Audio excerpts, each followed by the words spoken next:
Muchas veces los pequeños de la casa nos dejan sin palabras. Otras muchas veces somos nosotros los adultos quienes nos quedamos sin esas palabras o no somos capaces de encontrarlas para situaciones, por ejemplo, como la que nos va a llevar a saludar a nuestra primera invitada. Cuando se muere un ser querido, muchas veces no sabemos comunicarles a nuestros hijos, hijas, nietos, qué es lo que ha ocurrido. No encontramos las palabras, utilizamos metáforas que pueden llegar a confundir más a los pequeños. ¿Cómo explicarles lo que ha sucedido? ¿Pueden llegar a entender qué es la muerte? ¿Es mejor contar, no contar? ¿Cómo podemos ayudarles? A estas y otras preguntas responde una guía titulada Explícame qué ha pasado. Enseguida saludamos a su autora. Con mucho cariño, con muchísimo amor, pasando todo el tiempo del mundo juntos, hablando con delicadeza, sin atragantamientos, sin mentiras, con respeto a su mundo emocional, sabiendo esperar, escuchando mucho, con mimo, con caricias, sin temor y siempre con disposición a la verdad. Así es como nos recomienda la guía didáctica Explícame qué ha pasado, abordar con nuestros hijos e hijas una de las conversaciones más duras y complicadas, sin duda, comunicarles la muerte de un ser querido. La psicóloga Loreto Cid de la Fundación Mario Los Santos del Campo es la autora de esta guía gratuita que pretende convertirse en una herramienta útil para los adultos. Tengamos en cuenta que los expertos alertan de que tratar la muerte como un tabú ante los niños puede causarles duelos complicados. Vamos a saludar a Loreto. Loreto, muy buenos días. Hola, buenos días. Porque los niños, las niñas, Loreto, necesitan saber qué ha pasado. Sí, no solo necesitan, sino que realmente ellos quieren saber, ¿no? No es una cuestión que salga de la demanda del adulto por explicar, sino que es una demanda del niño. Por eso la guía se llama Explícame qué ha pasado.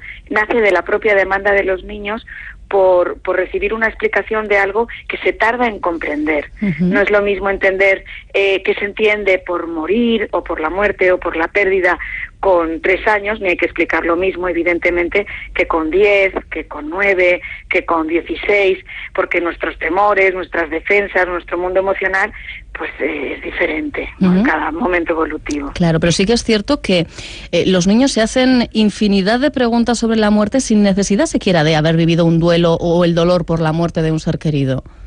Yo creo que eso responde a una realidad del propio sentido común o del propio sentido de la vida.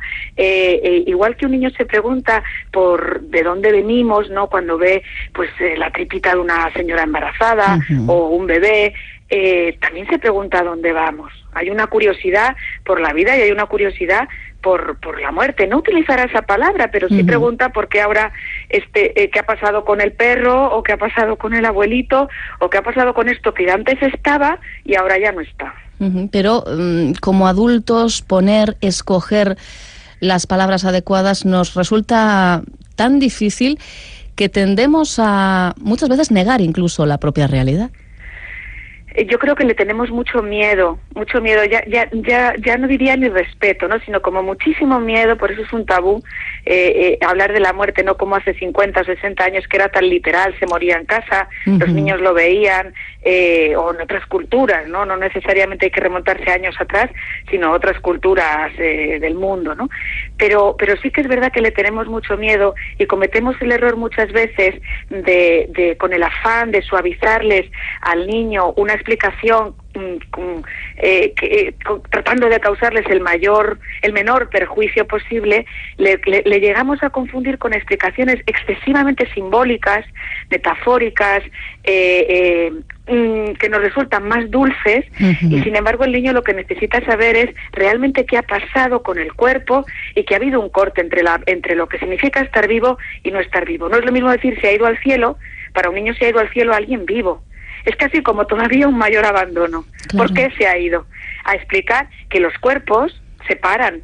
Llega un momento que un cuerpo se para, que se produce un fin de las funciones vitales, que es muy doloroso para todos nosotros, pero que sucede así. Y que es irreversible. Exactamente, que es irreversible, que no se vuelve de ningún sitio, que nadie nos está mirando desde ningún lugar.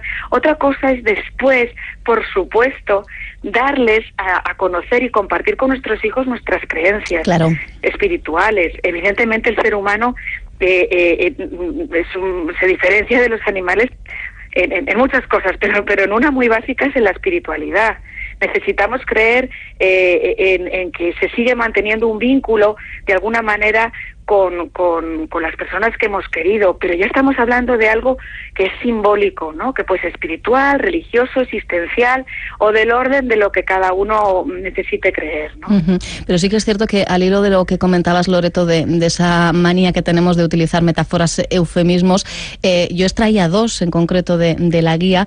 Una que además suele ser muy habitual, esto de decir pues el abuelito se ha quedado dormido y ya no va a despertar, y como bien apuntáis en la guía, esto puede provocar en el niño, en la niña, un temor terrible a irse a la cama y quedarse dormido. O tu hermanita era muy buena, se ha ido al cielo. Le estamos creando al pequeño una confusión sobre a ver si lo de portarse bien o mal es bueno, no es bueno. Tendemos a utilizar este tipo de metáforas y podemos crear una angustia tremenda, ¿no?, en los pequeños. Eso es, que complicamos un mensaje porque el otro nos resulta demasiado burdo, pero el otro realmente es lo que a un niño le tranquiliza, y es: el abuelito se ha muerto porque se le paró el corazón, porque estaba muy malito. Y cuando uno está muy malito, añadimos muchas veces muchos muy para que el niño diferencie que normalmente cuando uno está malito o muy malito no tiene que significar estar en peligro, ¿no? Claro. Entonces es como estar muy malito, y en realidad de lo que se trata es de dar una explicación física a la muerte. Lo primero, física, porque si le damos todo el rato una connotación para suavizarlo, pues tu hermana era muy buena, o el abuelo se ha quedado dormido, o ese tipo de explicaciones que creemos que suavizan, pueden ser aterradoras, cuando lo que realmente a un niño le calma es comprender lo físico. Y luego, por otro lado, están esas no explicaciones que pueden llevar a los niños, a las niñas a crear, a inventar sus propias teorías, y ya sabemos lo fantasiosos que pueden llegar a ser y pueden generar o crearse unos mundos terroríficos. Sí, exactamente. Yo creo que el mundo de la fantasía del niño es casi más terrorífico que la verdad en muchos casos, pues precisamente por su pensamiento más de tipo egocéntrico, ¿no? Por ejemplo, si yo he estado con mucho tiempo con mi hermanita porque le tenía celos, porque supongamos que la hermana estaba enferma y entonces requería de muchísimos cuidados, es normal que un niño se sienta celoso, ¿no? Y si de pronto esa hermanita, pues por circunstancias de la vida fallece, lo primero que va a pensar el niño es si he tenido yo algo que ver, ¿no? Claro. O sea, rápidamente las explicaciones están muy limitadas. Como no les ayudemos a darle nuevamente una explicación física de lo que le ha pasado a la hermana, rápidamente el niño puede responsabilizarse o pensar que pueda tener alguna responsabilidad ante esa muerte, ¿no? Entonces sí, en ese caso yo creo que hay que siempre dialogar mucho con el niño, con mucho cariño, dedicándole mucho tiempo para poder ir detectando cuáles son sus fantasías y no dejarle a solas con ellas, ¿no? Y poderlas ir limando con la realidad, con la pura y dura realidad que siempre protege más que la fantasía. Claro, lo que ocurre es que muchas veces sus dudas chocan con nuestra propia angustia, nuestro propio dolor, y quizá por eso en demasiadas ocasiones tratamos, ¿no?, de alejar a los niños de la realidad de la muerte. Aunque hay una frase que yo he subrayado en la guía: los niños tienen derecho a estar tristes aunque nos resulte doloroso. Eso es, los niños tienen derecho a estar tristes, tienen derecho a despedirse, necesitan despedirse, colocar a la persona y a la despedida en un espacio y en un tiempo. Es importante incluirles en el duelo familiar. Si nosotros excluimos a nuestros hijos del duelo familiar, es un nuevo abandono. Se les saca primero pierden a un familiar y después pierden a toda una familia que de repente desaparece para ir no se sabe a dónde. Todos están muy tristes, nadie me cuenta nada. O sea, realmente se produce un desmoronamiento del mundo muchísimo mayor que compartirlo de manera familiar. Claro, supongo que esto es parte de esa sobreprotección a la que en demasiadas ocasiones sometemos a nuestros hijos e hijas, ¿no? puede responder evidentemente a esa sobreprotección, al temor que le tenemos los adultos a la muerte, a esta sociedad de la infinitud, que todo vale, que todo se puede ser joven con 80 años, que a mí no me va a pasar, en fin, responde mucho a una mezcla entre las fantasías que también tenemos los adultos. Claro. Nosotros sabemos perfectamente que la muerte nos va a llegar a todos, pero cruzamos los dedos pensando que a mí me va a llegar muy tarde o que no me va a pasar.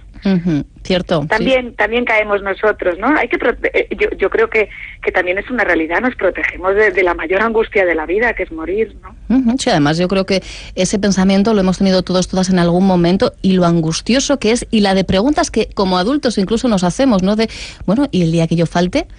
¿Qué pasará? Pues fíjate, ¿no? ¿Qué pregunta? Pues sin respuesta, efectivamente. Pero yo creo que en mayor o menor medida todas nos la hemos hecho en alguna ocasión, ¿no? En el momento en el que nosotros faltemos, a partir de ahí, ¿qué es lo que pasa, ¿no? ¿Cómo van a quedarse nuestros familiares, nuestros amigos? Incluso el propio miedo a ese momento, ¿no? El miedo personal ya. Sí, yo creo que también es importante mandarles un mensaje a nuestros hijos de que no lo tenemos por qué saber todo. Claro. También los padres les podemos decir, mira, no lo sé. Y a mí también son cosas que a veces me revuelven. Ser padre no significa saberlo todo, o tener todas las respuestas, o estar siempre bien, o no llorar, o ser muy fuerte. No, ser padre es poderle dar a tus hijos la experiencia de ser pues un ser humano con limitaciones, con dudas, con preguntas, y que a pesar de todo eso uno sigue viviendo, ¿no? Hay que decir que hay estudios científicos que demuestran que los niños, las niñas son conscientes de la existencia de la muerte desde muy temprana edad. De hecho, contáis en la guía que se ha demostrado que entre los 6-8 meses los bebés ya pueden ser capaces, lógicamente no de dar significado a la muerte, pero sí de percibir la ausencia, ¿no? de una figura de referencia. Eso es. Digamos que son estudios observacionales, porque no podemos hablar de carácter científico, claro, con una medida científica exacta. Son estudios clínicos observacionales en los que sí se ha comprobado hace mucho tiempo, no es una cosa actual, ¿no?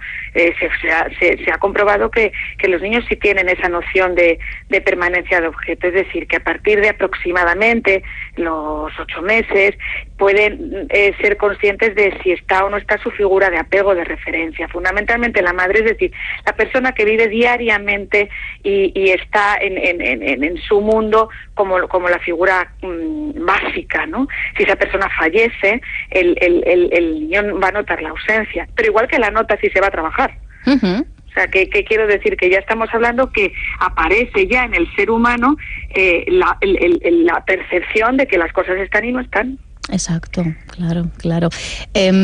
¿Cómo podemos ayudarles entonces, Loreto? Evidentemente, lo mejor es hacerse con la guía. Luego os contaré cómo podéis solicitarla, porque estamos hablando en genérico cuando lógicamente hay pautas muy concretas en función de la edad, del desarrollo cognitivo y emocional del niño, de la niña, ¿verdad? Pero decíamos al principio, si tratamos la muerte como un tabú, esto puede causarles duelos más complicados. ¿Cómo hacer que esto no suceda, Loreto? Bueno, yo creo que ahí